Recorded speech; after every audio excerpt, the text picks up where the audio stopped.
Without doubts, I think it's by far the best league in the world. How dare you score like that in the Premier League? Mission accomplished in the Premier League. Hello, everyone, and welcome to the American Scouser Premier League show. We are a powerful group of two today, as we are without our normal host sitting in, so I will fill the big chair, or the short chair, whichever one you want to call it. But we will look through our matches, maybe take a quick look at the table, and of course, give you our studs and duds of the week. And I know you can't wait to find out which player we will insult or how mean to Bournemouth I will be. So, Paul, well, let's get right at it, and let's start where the weekend started. And we're going to start with Bournemouth Leeds. These don't go in the exact order, but you can see the score on the screen. It was our Saturday morning game. What a crazy-ass match. Paul, does Bournemouth have any chance? Man. I mean, this game was just not so but so, and I feel like it's just throwback to almost like Bielsa type chaos, where it's just absolute chaos for 90.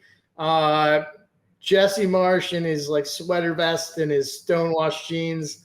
Look, I'm happy for Jesse. I feel torn because like he's American, and I know we're supposed to pull for our own. Personally, he personally annoys me because he seems like a character of a coach. Like he seems like somebody who's in a movie acting like a coach. And so that coupled with the Ted Lasso thing is a little bit annoying. But look, I mean, they did all the right things. Bournemouth came out, put a couple of goals in early. I think Bournemouth has got some really nice pieces actually right now with Solanke on the right. I like what they're doing from an attacking standpoint. And I think that, Leeds obviously responded. The Somerville kid, like 2 game winners in a row, like late in the match. I think he's got pace to burn. I think he's going to be a big player for Leeds, and I think he's going to go for big, big money at some point in his career. Yeah, I don't know. There's a lot here. I'll let you get into the rest, Callie. Yeah, I guess my thing is Bournemouth, obviously, Leeds takes the early lead. You think to yourself, it's what they needed. Bournemouth levels right away, which makes you be like, well, that is so Leeds, right? Yeah. Bournemouth somehow finds a way to take a 3-1 lead, and you're thinking to yourself, all right, it was nice, embarrassing Liverpool at Liverpool, and I hope you enjoyed that moment, Jesse, but you're going to be unemployed tomorrow. And then somehow his team comes storming back, and I will say this about Jesse Marsh and Leeds. We may think he's a character. The supporters outside of Leeds club, right? They may like to poke fun at Ted Lasso. And I find it comical that the people in England seem to appreciate the Ted Lasso program more than the people here in America, because it's making fun of Americans, yet over there they're like, but it's actually good TV. And it is pretty funny and it's entertaining. A lot more entertaining than Leeds. That being said, those players clearly buy into Jesse Marsh and are playing for him, because they gave maximum effort at Anfield that looked like a club trying to save a man's job, and they easily could have packed it in down 3-1 at home and literally been like, well, why work so hard? This guy makes us run like crazy. He's going to get fired in the morning. And the idea that they worked it back, they celebrated with him on the pitch. I think when the last winning goal, half the team ran to the subs and the other half ran to him on the touchline. That always speaks volumes to me when the players know the manager could be up and they give everything they have. So I'm going to give him credit outside of the fact that he does annoy me. But the one thing I will say about him, from all accounts, he is the person that you see. Like, he does kick every ball. He really is that passionate, and he loves his players. And for all the U.S. men's national team players that are like in the media now, they talk about him as if he was like the spiritual leader of that side, and he was not a big player. He was a bit part player. And those ones are the ones that often turn out to be the great managers. I.e. the guy at Liverpool who nobody remembers playing a minute of his professional career but it's turned out to be one of the great characters and managers the game has seen. So we'll move on from there. We will go to Forest and Brentford. I don't know that I have much to say about this matchup. I don't know that I have much faith in either team. When it comes to Brentford, they are so Jekyll and Hyde. I just feel like, in some ways, I just feel like they are a subject of a really good manager with good organization in a really mediocre league. And if it wasn't for that, I'm not sure they'd be as safe as they truly probably feel they are right now.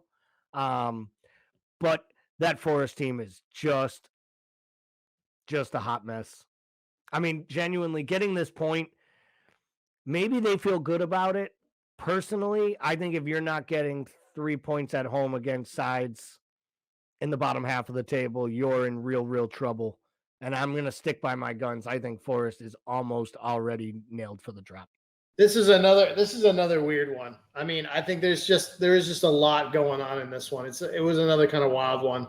I mean, so unlucky in that rebound to the leveler, which essentially just ricochets off a clearance back in. I mean, and then I don't know, like, how did you feel about this pen decision? Right, we go to VAR. Like, what are we doing on pens? I mean, this is kind of a throw.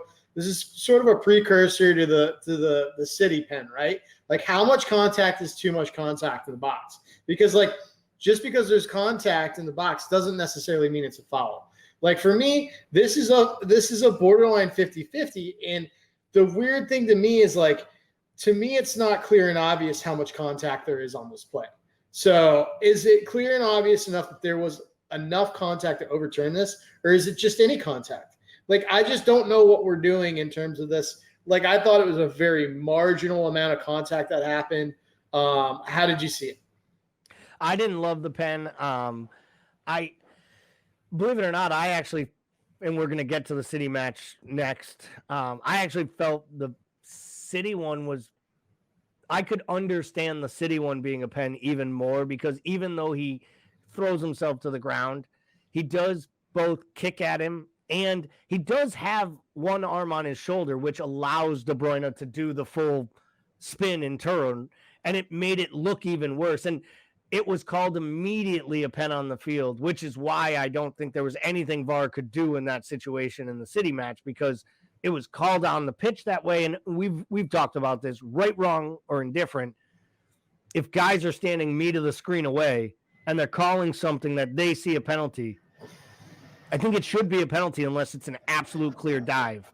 So I think that Brentford could feel aggrieved. I think Forest could feel aggrieved for the penalty being awarded.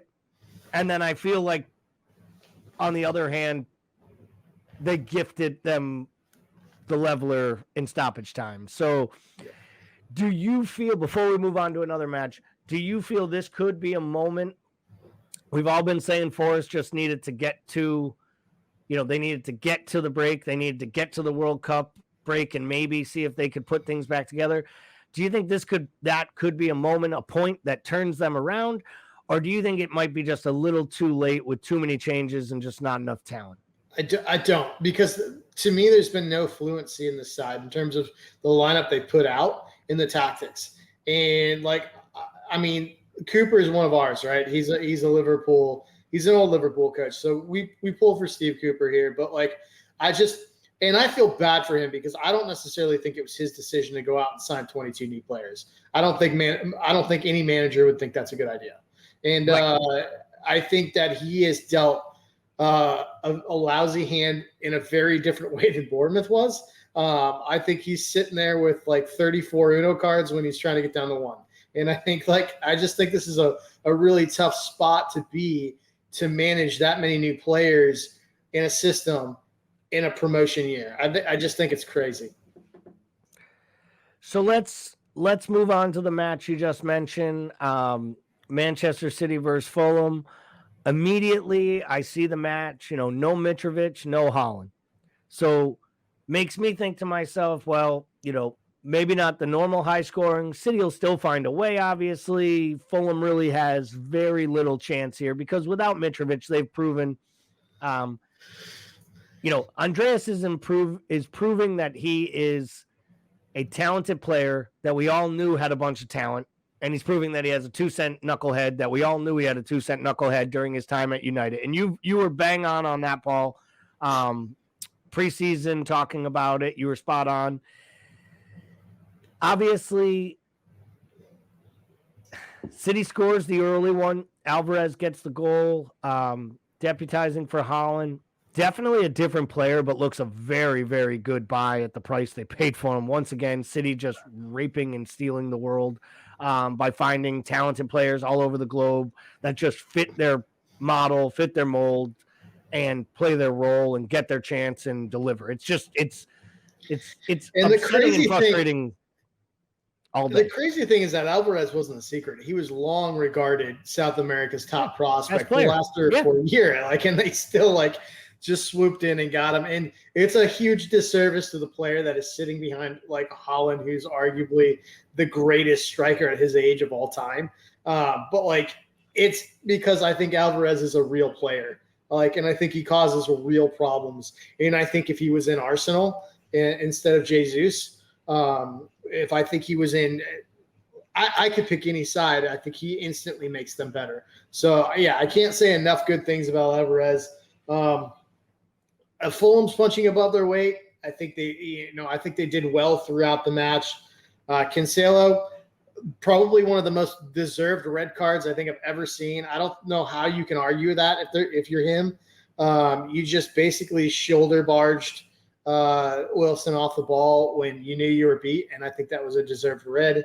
We talked about the De Bruyne penalty. A lot of people think it's soft, and I think a lot of people is because obviously we're covering the Premier League, but we're Liverpool supporters, so we hear Liverpool supporters, right?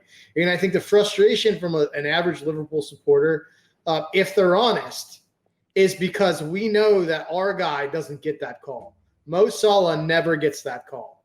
De Bruyne does. And I'm not faulting City or De Bruyne. It's just the reality of where we're coming from a viewpoint. I think it was a very, very stupid challenge.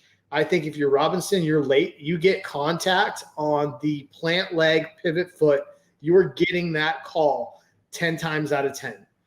Regardless of how much contact there was, I think there's probably a little more heat than necessary because De Bruyne really made a meal of it. But, I mean, look, it's risk reward. If you're in the box, you're going down when you feel that contact. I think the frustration is just knowing that that's not evenly applied across all players across the league, but you can say that about anything. When you first initially saw Haaland's goal that got ruled off for offsides, did you think he was offsides? Because I know originally when I saw it, I thought because he times his run so well. He really does. I did it because he scores every one of them. Yeah, I was just like, so I didn't. No. I was like, it was just like, and it was just a classic, Haaland move. And, I gotta say, I give him credit. Now I'll say this: the penalty should have been saved. It was a terrible penalty, and Leno, it goes under his midriff. It's not like under his arms in the corner. The penalty's not a great penalty, but he does strike it so hard. I don't even. At some point, we're just going to run out of superlatives to talk about the guy. We question whether he could stay fit. Now he doesn't even need to be fit. He can't start a match, takes a match off. He still scores game winners. And you knew the moment he came on, they were going to win. The one thing I will say to all the Liverpool supporters, and, we show our colors on this, like we do our normal pod and in our background. People, we got to get over this comparing ourselves to City. And we just have to get over this calling them lucky. You make your own luck when you outplay another team with 10 men for 80 minutes.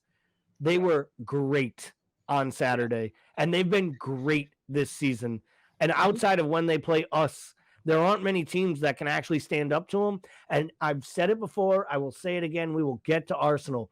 They will walk this league. I honestly believe they win this league by 8 to 10 points by the end of the thing. I really do. Probably, and I think I think we're honest about it. We've always, I feel like we've always considered a City Colossus, and I think that we're not the side. Liverpool isn't the side we were 18 months ago, even when I felt like we could give City a run.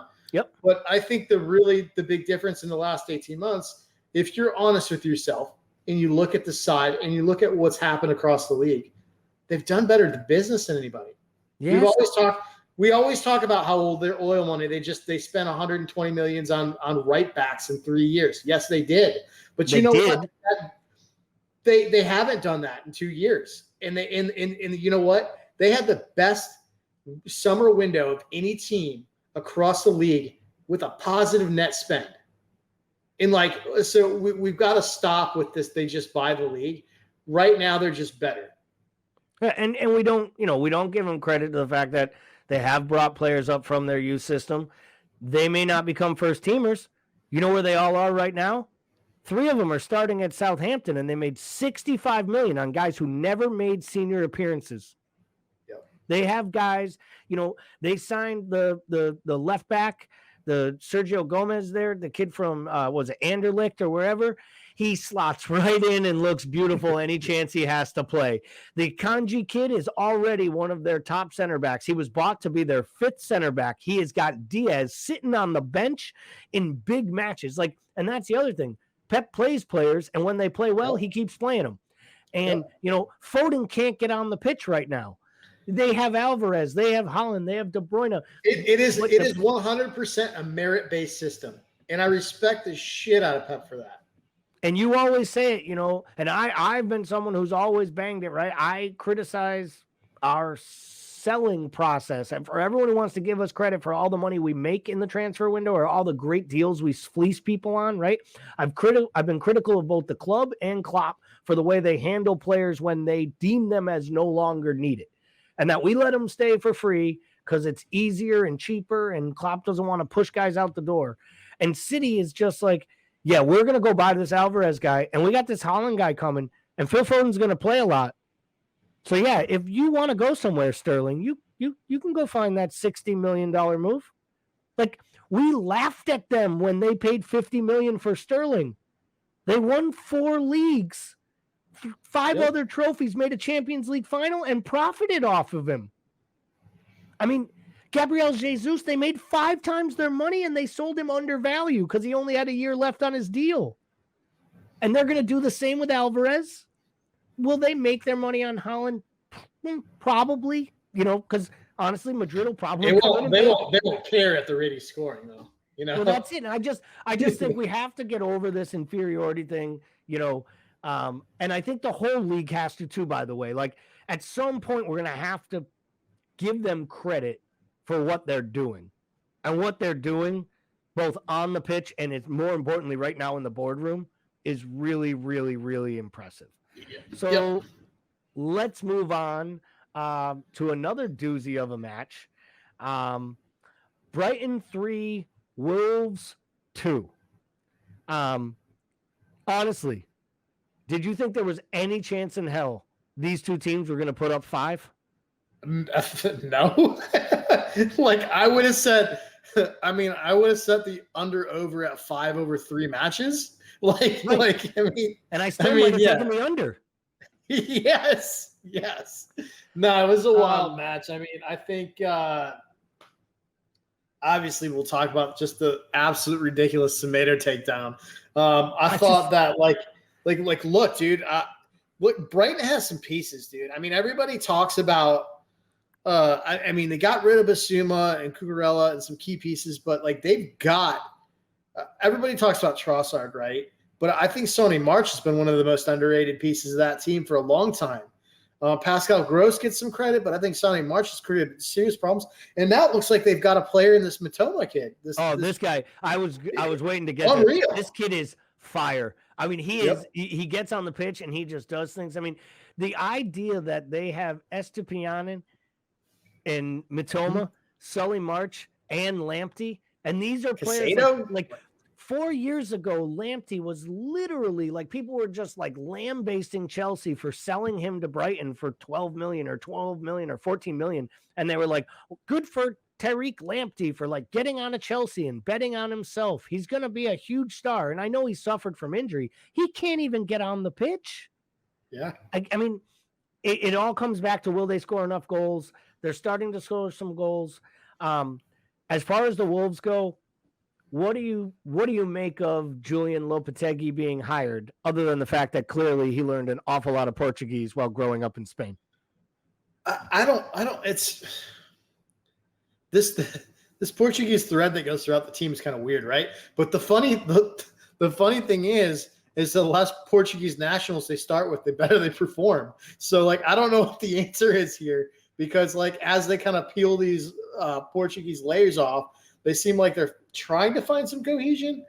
I mean, I still think their best players are Portuguese. I mean, I think Neves is the cornerstone to that team in terms of like how they tick and what he provides for them. But it's a weird one to me, because what is their identity? It's changed. They've changed the shape.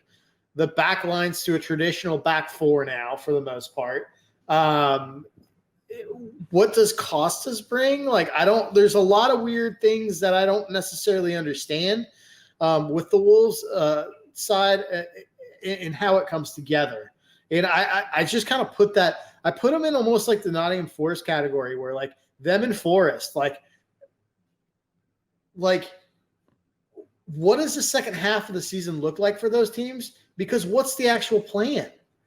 Right. Do you think they stay up? We're going to get to talking a little bit about the relegation, looking at the table if we have time towards the end of this, but okay, it's a hard question, right? I'll say, oh man, they're right there, man. Like, I think if they stay up, it's because they're like 17th, right? Like, yeah, they're one of the, in my opinion, they're one of the 4 or 5 that are fighting for the last spot. I think they're right down there in the scrap. Yeah, I think Forest. So, I think Forest is dead and buried, to be quite honest. Yeah. I hate saying it, and God knows I've been saying it since the summer, so I won't get off of it.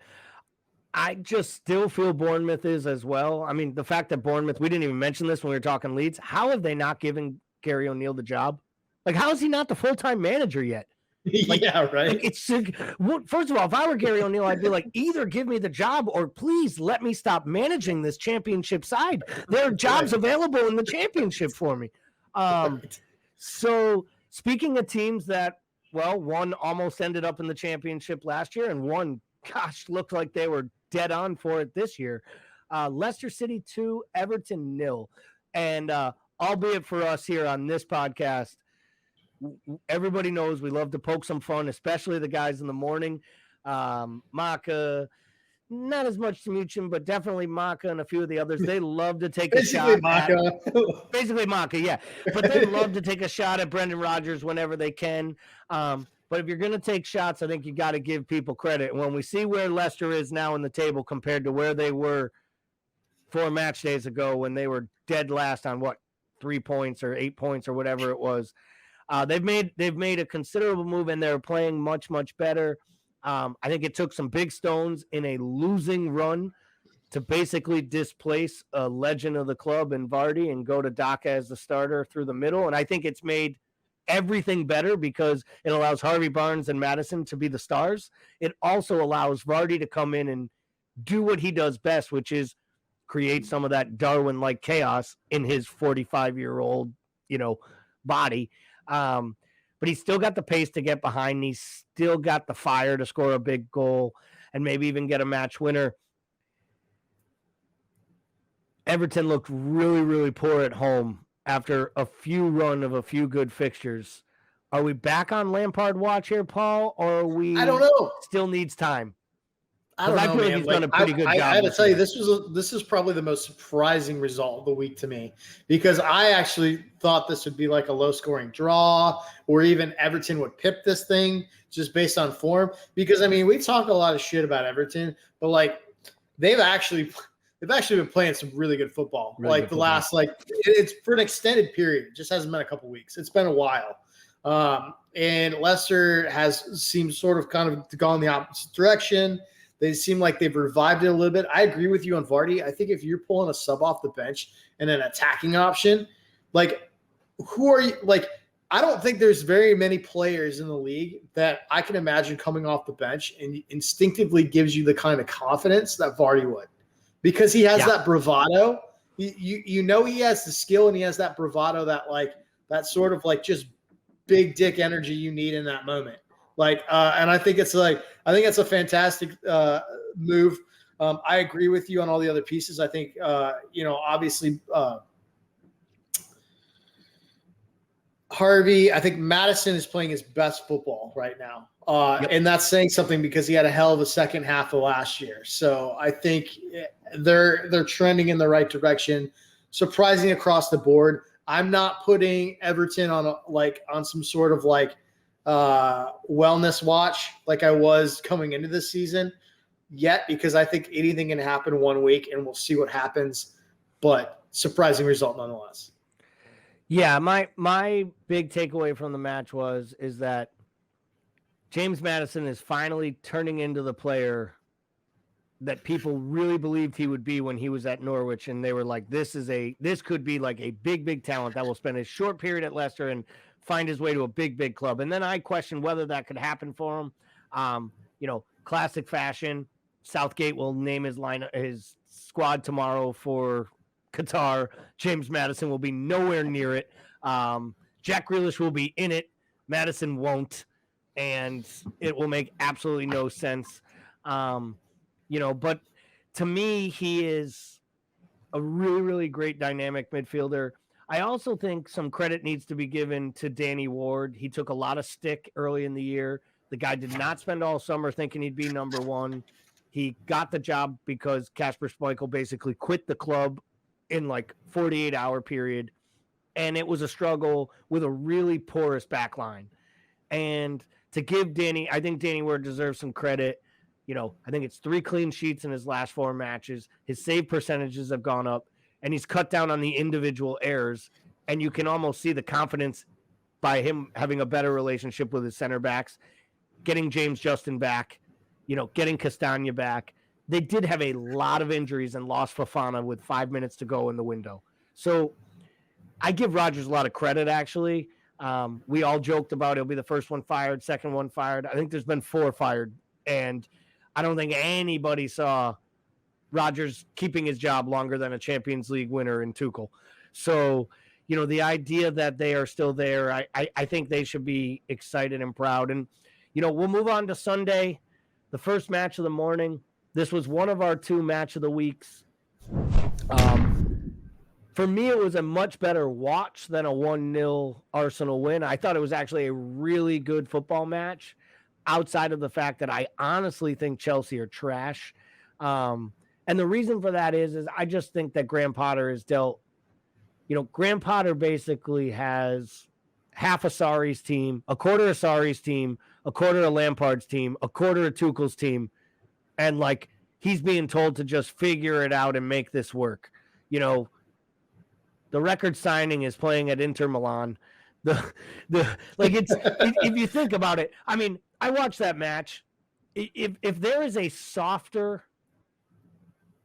big, strong force player than Havertz in the entire Premier League, please find him for me, because I feel like the dude could get knocked off the ball by waving a feather at him.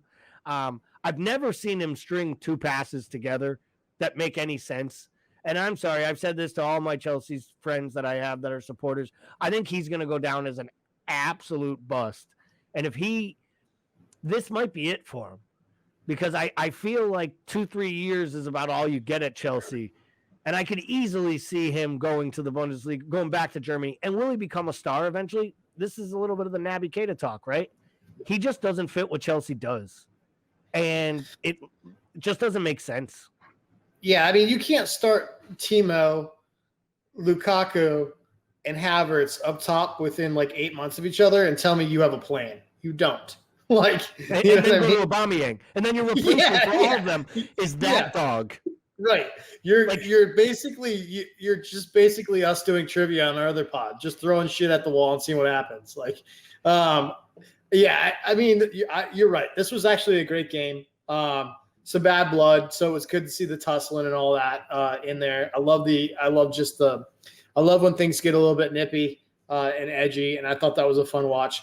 I thought that this was about as comprehensive of a victory as you can get at 1-0. I felt like Arsenal were never in any danger. I felt like they were a threat the entire game. I thought they dominated the midfield. I thought they just basically pushed Chelsea around on the pitch for 90 minutes. And I was a big proponent of hiring Potter. I was one that was worried he might end up at United. That job was open because I think he is actually it might be unfair because Eddie Howe's doing what he's doing. I always said I thought Graham Potter was probably the best English manager coaching in England. I think that's probably unfair for what Eddie Howe did at Bournemouth and is now doing at Newcastle, and we will get to them in a minute. But I worry about Potter a little bit with this side because I feel like they have aging players all over the pitch. They have injury-prone players all over the pitch. They have a jigsaw of players that just don't fit. I mean, Ruben Loftus-Cheek has all the talent in the world. Looks like he needs to play at a different club to find out the player he is. Conor Gallagher was better than Crystal Palace. I don't know he's good enough for this Chelsea team. And I don't even know if he's good enough to play on it as much as the way they play doesn't suit his styles. And he's trying to be Chelsea's midfielder instead of just being what made him great at Crystal Palace. A player like Gallagher in a midfield with Jorginho is weird. It's just weird. Yeah. Well, and you already have Mount. You have a player. You have a player that is on his off day is better than Gallagher at his top form. I mean, for me, Mason Mount walks into every Premier League side, in my opinion. Mason Mount walks in and starts at every Premier League side. And I would go so far as to say he walks in and is almost like he is at Chelsea and is like the first name on the team sheet and he's going to play 90 minutes. Because whether he plays for England, he plays for Chelsea, whether he plays in the front three, he plays in a midfield, plays in the 10, the kid just seems like one of those guys that gets it all over the pitch. And I do feel like they're almost wasting him. Like, they keep trying to change around every striker and every one of their wingers, and we'll play inverted through this, and we'll play with a back three. And why is the answer not, let's take our best player and put as many great talented players around him and play around Mason Mount? Chelsea, you remember last year, no matter how they have a $300 million essentially transfer window over the stretch of 2 summers coming off their sanctions, right? They build they buy all these high profile midfielders, and their best team with the best string of results was last year when they were starting a core of the youth academy in that team. Like when they had their youngsters in, that's when they were good. I just think, it's just down to I think that's just a lack of identity. Because I feel like it's possible for youth systems to have an identity all the way up, and then things to change at that starting 11 at that sort of top level. And I just feel like there's no core to this team. And that's what happens. This is essentially what happens at the top level. We see Forrest buy all these players. This is what happens at the top level. It's the same shit, just higher transfers. You know what I mean? But there's still just the same amount of lack of cohesion and chaos and just inconsistency across the board because you have a bunch of players that you haven't bedded in and they're all trying to figure it out. Yeah, you mentioned the youth teams. I say it all the time. The only time they looked like scoring, the only time it got close and they had any form of formulating attack was when they finally went to Broha and brought in an actual number 9 and brought in an actual striker who would play through the middle, and it looked good. And I think to myself, you've played Aubameyang, you play Havertz, you started the year with Timo Werner, you've tried running Sterling as a false 9. When does this kid get 5 starts in a row and say, can you score like you did at Southampton? Because only one guy on that whole team has ever proven they can play center forward in the Premier League and score goals. And he did it last year at Southampton. But for whatever reason, they're not interested, and, it doesn't make any sense to me. We'll move on to Villa versus United. Wow. I'll tell you, I don't know what this says more about. If this says more about how negative Cristiano Ronaldo can literally pull them back, how bad Ten Hag has gotten this wrong. The fact that Ronaldo started was kind of a joke. The fact he put the armband on him is just absolutely crazy. How can you give the guy the armband 3 weeks after he refuses to take the pitch when called upon by his manager? Right. And it's not like they didn't have anyone. Oh, Maguire's not here. Fernandez isn't here. De Gea's been there a decade.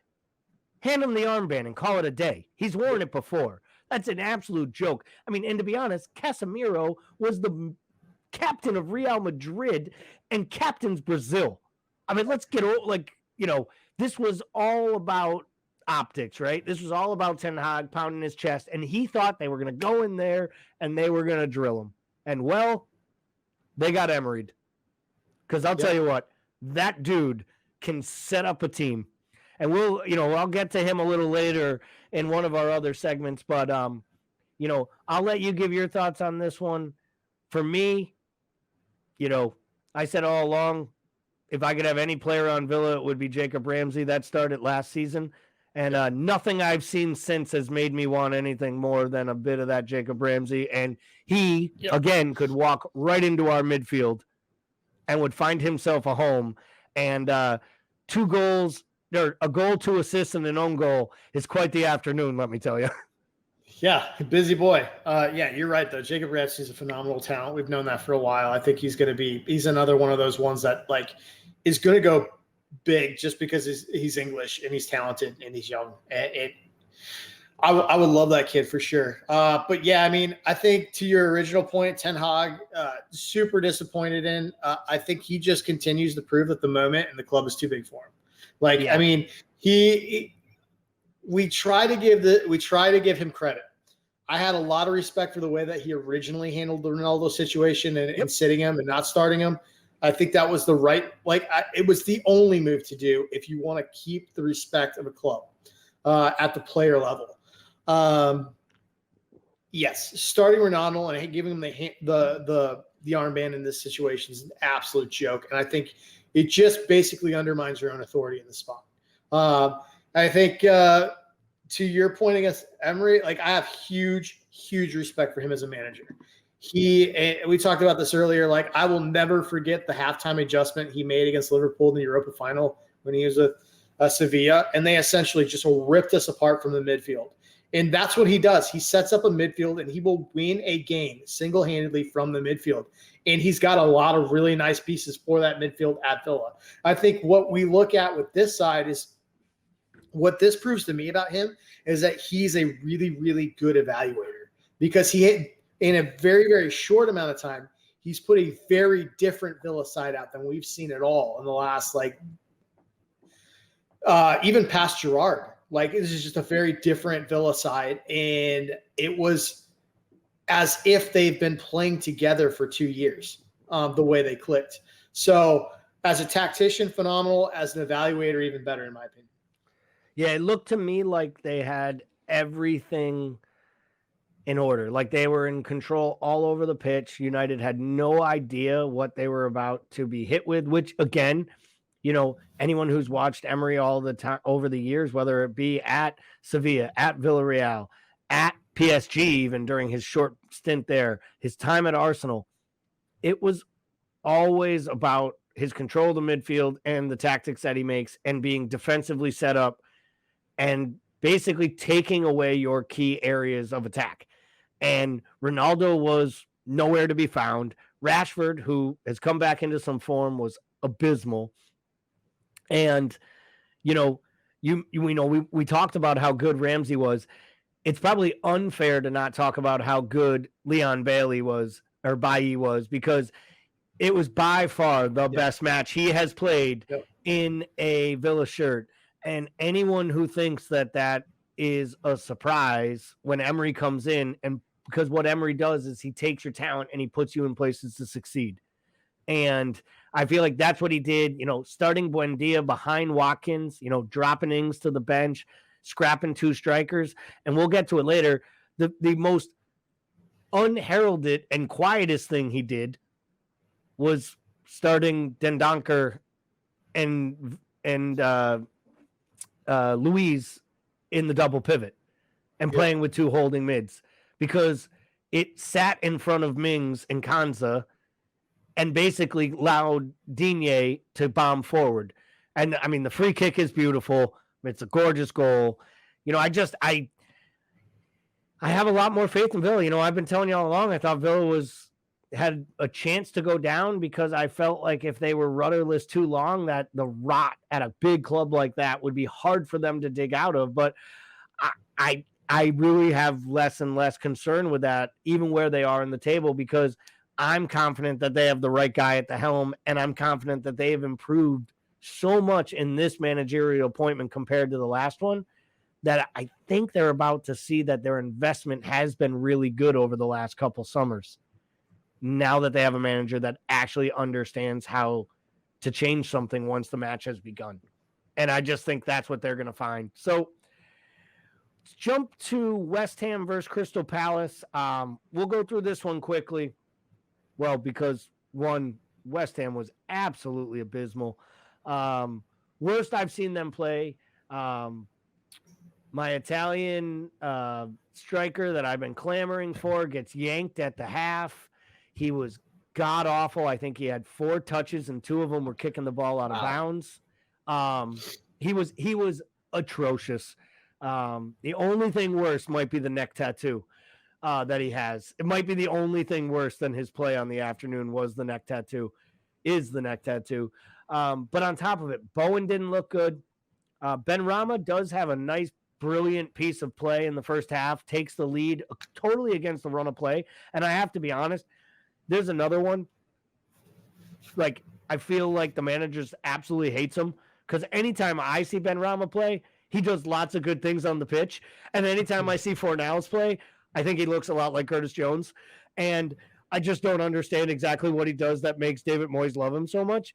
Yet it's like he's the first name out on the team sheet every week for David Moyes is Pablo Fornals. So I thought they were just disjointed, didn't think they looked well. And, Palace is an enigma in themselves. What was your take as far as, the Zaha guy? The West Ham thing is wild to me, because like at the beginning of the year, I was like, I think they're a dark horse for me to slip into a European spot. I mean, they've got all the same key pieces. They've got the same back line. They've got Cresswell. They've got Declan Rice. They've got Souček. They've got Bowen. Like, they've added a phenomenal strike. They had a good transfer window. They got unlucky with their center back went down with a major Achilles injury, like right out of the gate. They got Skamaka. So they had a lot of nice pieces. Is this classic Moyes? Because I remember we did this with Everton. He had Fellaini and a nice squad that was clicking along at times with Everton, and then all of a sudden they just kind of dropped. I don't know what it is. And then Crystal Palace, it's the Zaha conundrum where he wins you matches, right? But at the same time, how much is he holding back your young talent? Your Eze, your Elise, like these kids that are going to be that seem like they're on the cusp of something special, and they just need that nudge to get over it. So I mean, I don't know. I do stand by what we talked about at the beginning of the season, where I think like in terms of Crystal Palace, like for the first time in a long time, I feel like Vieira brings an identity to Crystal Palace. Like, they're not going to run you off the pitch, but they will have solid midfield play, and they will rely on a moment of brilliance from Zaha or one of these youngsters. And that's going to be a lot of draws, but it's also going to pip some points too. So I think their ceiling is capped, right? But I think Palace is a tricky fixture for anyone. And they're bringing in some really nice young talent. And if you're going to trust anyone at bringing in young French talent, it's going to be Patrick Vieira. So, but yeah, the story here is the continued drop off for West Ham. Yeah, I can't put my finger on it. Maybe it was the amount of matches and no rotation last year. We talk about Liverpool being tired and run into the ground over a 5-year period. Moyes found a way to do it in 55 games. But then again, he played 12 players for 55 games. They didn't have center backs for half the year either. Yeah, I mean, and they did well, and I think that's another part of it. I think they also overachieved. I mean, they were literally clamoring for Dawson to get back. This is a guy they picked up from Watford, like, to save them, and then he became their most important player. So turns 42 next week, like. Right. It's just and in my opinion, they're still starting the second best goalkeeper in Fabianski instead of Areola. And that's kind of that Moyes loyalty. So I think sometimes it's a stubbornness. Sometimes it is I think it does bring camaraderie and team unity, but I think West Ham's in a little bit of trouble as far as they're going to now probably prioritize the Europa Conference because they can win that tournament, right? And, they made the big run last year to the semifinals of the Europa League, and if they could win the Europa Conference, it guarantees them a place in next year's knockout round of the Europa League. So, again, there is value in prioritizing that. And I do think they're talented enough that they won't be anywhere near the drop come the end of the year. So I think that they end up finishing, 12th to 9th or 13th to 9th, but maybe they look to make a deep run in what I like to refer to as the JV of JV tournaments. So Southampton, Newcastle, I almost just said out loud, and Newcastle takes their first scalp of the year. But then again, talking about Newcastle's and people losing their heads is probably not fair or funny. But Ralph Hasenhüttl does not survive. From all reports, literally, he was asked by the board and his boss after the match, do you see a way out of this? And his reply was, no. I respect that kind of honesty. Me too. And I believe it after seeing a man who once cried after beating Liverpool. Like he cried with like gushing tears. And the idea that they asked him, do you see a way out? And he was like, no, I really don't. I was like, I just wish I could have been like a fly on the wall to see the person's face, because that they expected like a long diatribe of how he was going to do it. Yeah. Like everything in tacticals. And then they were going to be like, you're still out, but we just wanted to hear so we could tell the next guy what we thought would help with the squad. I think at a certain point after like winning random matches and then losing random matches 7-0, you probably don't want out. Like you probably don't want in. You're probably like, I think he probably, I do feel like he looks like a guy that's mentally been checked out for a little bit now. Yeah, well, I think he knew. We talked about this during our previews, right? They gave him They gave him a side ready to win promotion, not avoid relegation. Yeah, they built a team to go down to the championship, learn its way, and come back up. Now, it's a young side for sure. It is, and it's got a lot of talent. But then when you're talking about, there's still talks that Ward-Prowse might be off in January. There's talks of other players being off. They're still a selling club no matter how you look at it. They almost lost Che Adams over the summer. And so I feel for Southampton. I feel for their fans. I do think they're one of those teams. They're currently in the drop zone right now. I do feel they're one of those sides that is in trouble. But we'd be remiss to spend too much time talking about Southampton when Newcastle has gone out and put in another team of the week performance. 4 goals. The one they conceded was a late one after they had made 4 of their 5 substitutions. Trippier's genuinely playing like the best attacking defender in the entire Premier League. I mean, what can you say about Miggy Almiron other than, I wish Jack Grealish could play like Miggy Almiron. And, and Wilson does what he does. Bruno Guimaraes. I mean, Eddie Howe is cooking with gas. Yeah, ownership situation aside, I think that any fan, any supporter in the entire Premier League would love to have this side as their own. They're my favorite team to watch right now. Like I watch them. They're blockbuster, man. Like I watch them every week. Like, we'll always love and support Liverpool, but this side is the team I want to watch right now. Like, I don't love them in the way that I love Liverpool, but I love watching their football. And I think Almiron continues to be one of the best sports stories in all of sports this year. All of sports continues to be one of the best stories. And I just love watching that kid grin ear to ear because not only does he wear, obviously, his emotions on his sleeve, but he plays the game the way it's meant to be played. Yeah.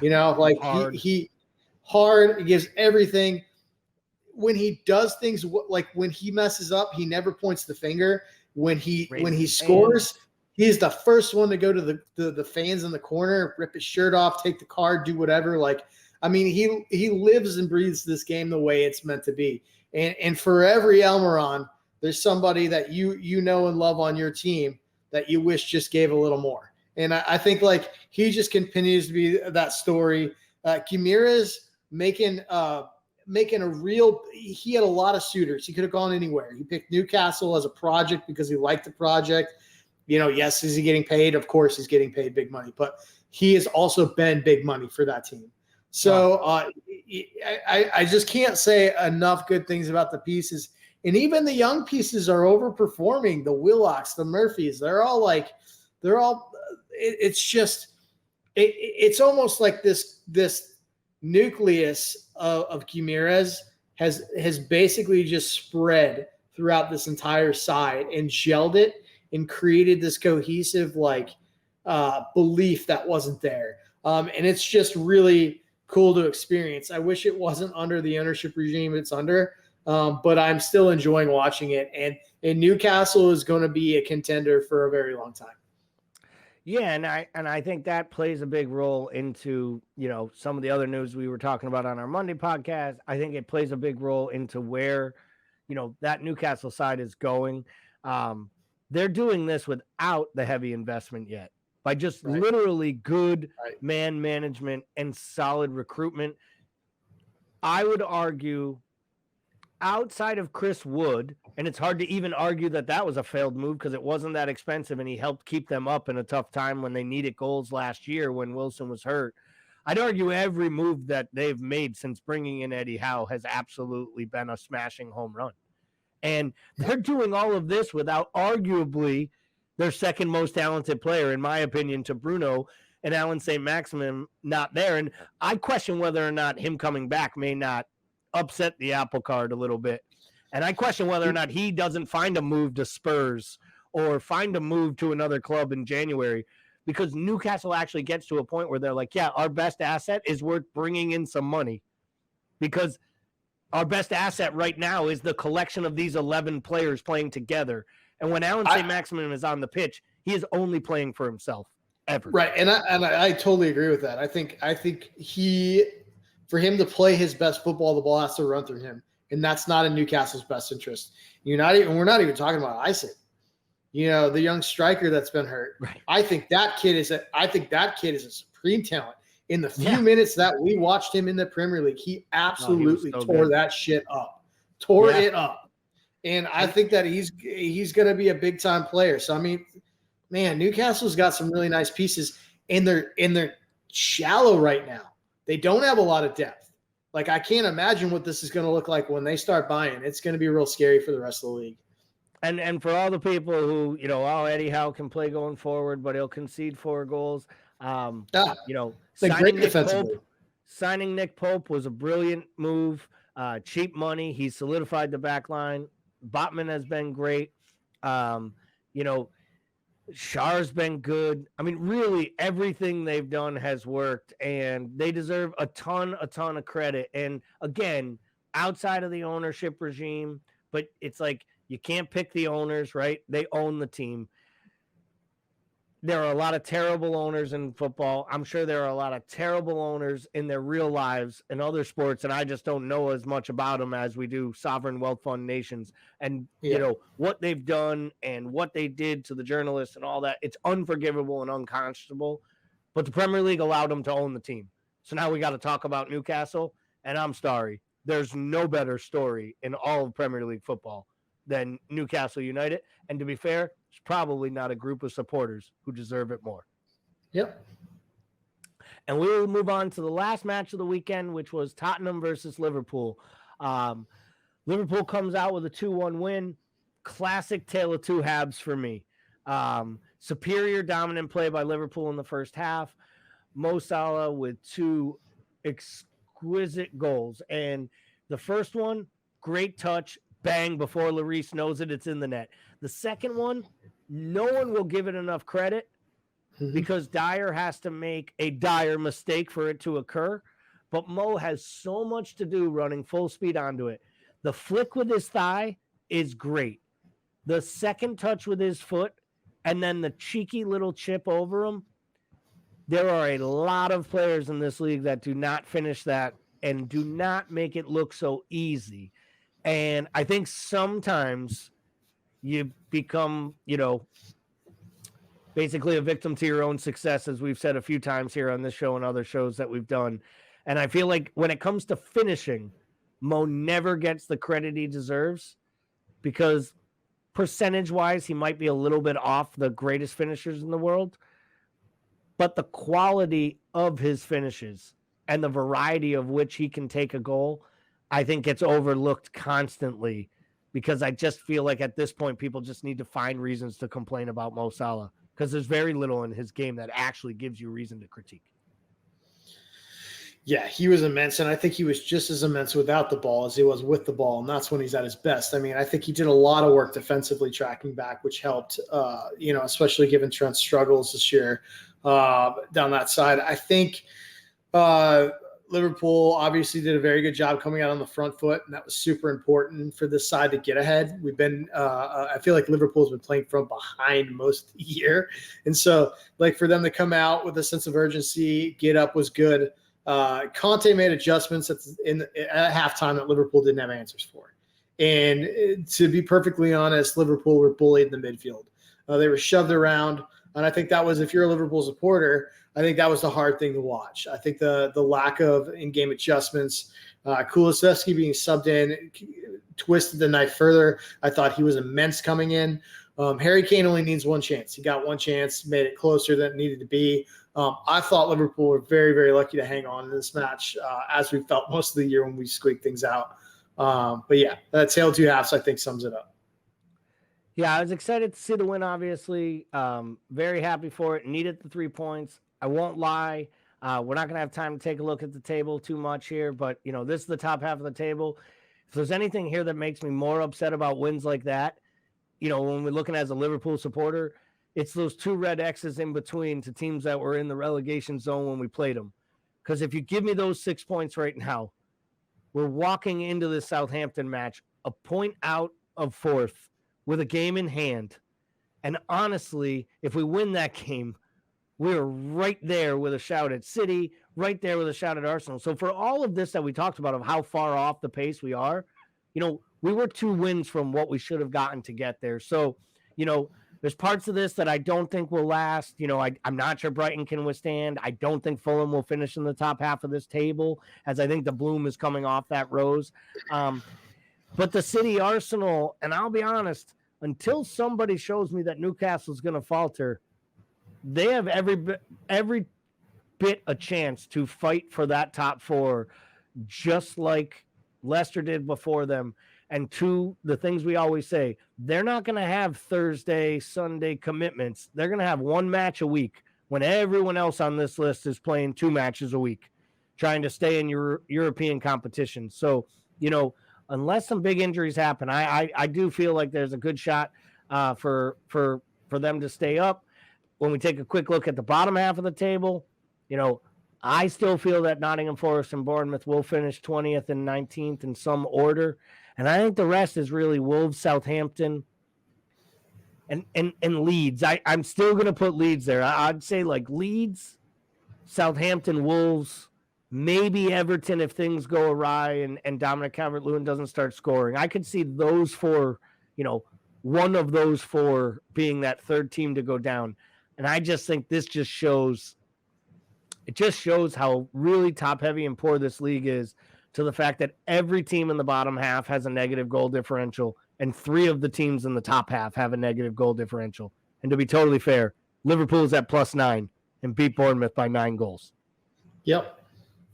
So I think we aren't that far off of it either. So it'll be interesting to see where we go from there.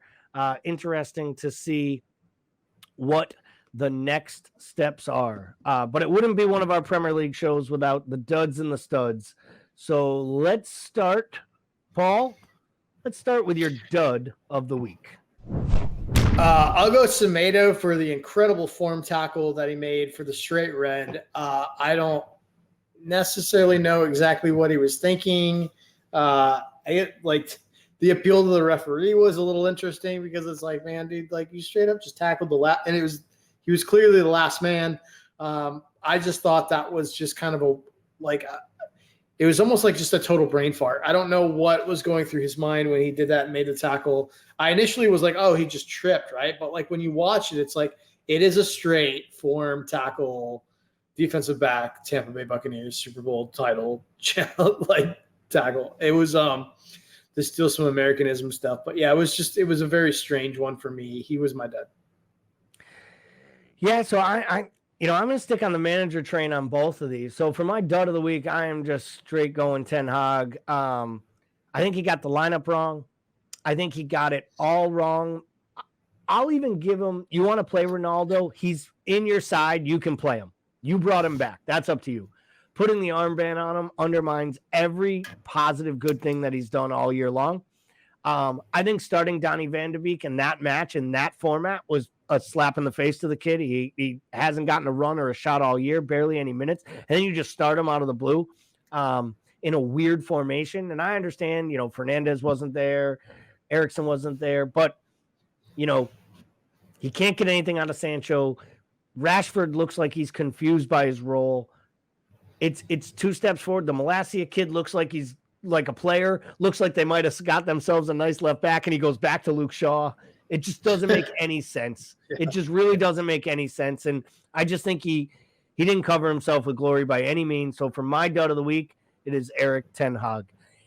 So as Timuchin likes to say, for all the duds in the world, there have to be some studs. So Paul, who is your stud of the week? Mine is this Somerville kid out of Leeds United. Obviously, this is a kid that's been on a lot of clubs' radars. I think he's going to be a big-time player. 2 game winners in 2 weeks in late fashion. I just think he brings pace to burn. He creates a lot of problems.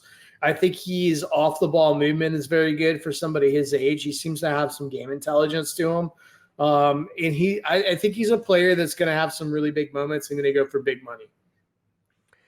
Yeah, I love that shout. I thought he was really, really good. I thought he was better against us than he was against Bournemouth, because I thought all match he was tormenting us at different times. But the way he popped up in that spot and then took his opportunity was just so good. And then for him to build on it the next week and get that type of a match winner at home in front of your home supporters, can't imagine what it's going to do for the young man's confidence. So I love that call. I easily could have went Ramsey as my stud of the week, but I said I was going to stick with the managers, and I am. And I'm going to make Unai Emery my stud of the week because I believe it had a lot to do with why Ramsey looks so good. And I think it's why Buendia looked great. I think it's why Bally looked like it might be his best match in a Villa uniform.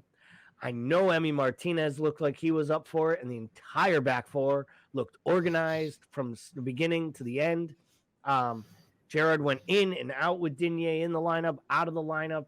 I felt like there was just so much chopping and changing, and this guy had 4 training sessions and absolutely smashed the best 11 that he could put out there, fit and available to him, and then tactically put him in a position to beat United, and not just beat them, but smash them all around the pitch on every aspect. And I think you can't ask for a more stud-like moment to announce yourself to a new club.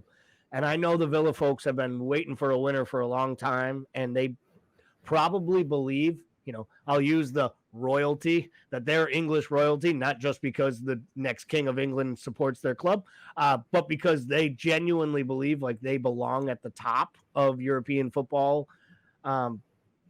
But they should be very, very excited with the hire they've made. And if they give this guy time, I think he will win there. He's not winning the Premier League at Villa. He's not going to win the European Cup at Villa.